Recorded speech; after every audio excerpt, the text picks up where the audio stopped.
Máte doma budúceho prváčika? Ak áno, nezabudnite, že zápis do prvého ročníka základných škôl sa v Rači uskutoční už 10. a 11. februára. Vybrať si môžete z 3 škôl. Tento malý šinter sa volá Adamko, navštevuje materskú školu na Ciprichovej ulici, ale už čoskoro zmení adresu. Bude z neho prváčik na základnej škole. Ešte predtým ho však čaká zápis. 6-ročné chlapča už teraz vie, na čo sa najviac teší. Na to, že sa naučím písať. A ešte? Na jednotky. Ty a dvojky neberieš? Pani učiteľky v škôlke i rodičia sa Adamkovi dokonale venovali. Je bystrý, šikovný a dokonca už vie aj písať či počítať. Neveríte? Tak zoberiem si čiernu. Čiernu? No.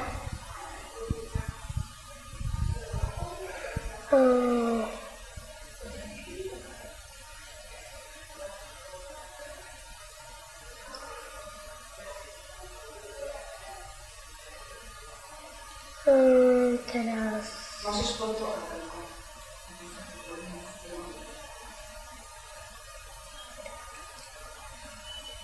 Teraz raz, 2, 3, 4, 5, 6, 7, 8, 9, 10. Ty si vykný frajer. Adamko už vie, v ktorej škole sa bude od septembra učiť písať, čítať či počítať. Na mnohých rodičov výber školy ešte len čaká. V Rači si môžu vybrať z 3 základných škôl. Mestská časť Bratislava Rača má vo svojej zriaďovateľskej spôsobnosti 2 základné školy.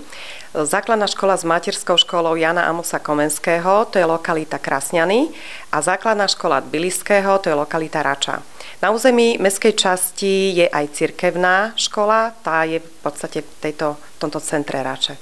Každá základná škola má teda vypracovaný základný dokument a to je školský vzdelávací program, kde v podstate je zadefinovaná celková filozofia školy. Základná škola Jana Amosa Komenského, jej základnou filozofiou je vysokoefektívne učenie, ktoré vlastne prebieha celým vyučovacím procesom. Pedagógovia sú špeciálne školení a celý vyučovací proces a celá tá vízia školy je v duchu humanizmu. Tbiliska sa už v podstate od svojho zrodu, od toho 84.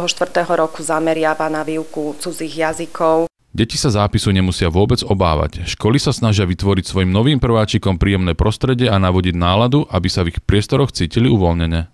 Väčšina detí sa na zápis teší, veľmi teší. Najmä školy robia všetko preto, základné školy, aby deťom teda túto udalosť spríjemnili, aby to bol pre nich naozaj zážitok. Každé dieťa dostane darček, individuálne sa k nemu pristupuje, s každým dieťaťom pracuje jeden učiteľ. Ešte pred zápisom je dôležitá práca detských psychologičiek. Pri svojich návštevách škôlok zisťujú pripravenosť detí na dôležitý prechod do základných škôl. Adamkovi sa to páčilo. Hru sme sa jednu hrali, potom sme sa ďalšiu hru hrali a potom sme museli nakresliť, koľko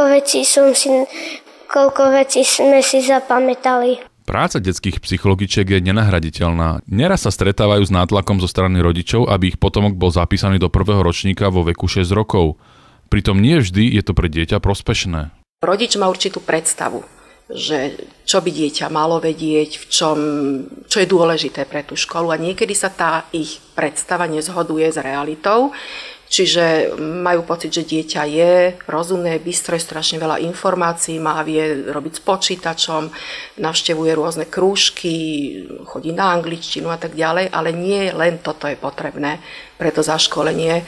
Je tam dôležitá emocionálna vyspelosť toho dieťaťa na určitej úrovni, aby bola vôľová zložka, tiež určité sociálna vyspelosť. Čiže rečové napríklad charakteristiky sú veľmi dôležité, nakoľko dieťa je v oblasti rečovej v poriadku. Dnes sa stretávame s veľmi častým úkazom, že práve táto reč nie je v poriadku. Výslovnosť, bohatosť slovnej zásoby a tak ďalej. Ak sa vaše dieťa na zápis a na školu neteší, tu je rada odborníčky, ako to môžete napraviť. Malo by to byť taký rodinný zážitok. To znamená, že ten rodič prvý by mal sa z toho tešiť a to dieťa je vždy ovplyvnené tým, ako to prežíva rodič. Takže rodič by mal teda prežívať to spolu s dieťaťom, povedať mu, čo ho tam čaká približne, teda ísť tam s radostným takým naladením. Zákonní zástupcovia musia svoje dieťa zapísať. Ak si túto povinnosť nesplňa, hrozí im pokuta 332 €. Vrači očakávajú, že v septembri nastúpi do prvých tried 132 prváčikov.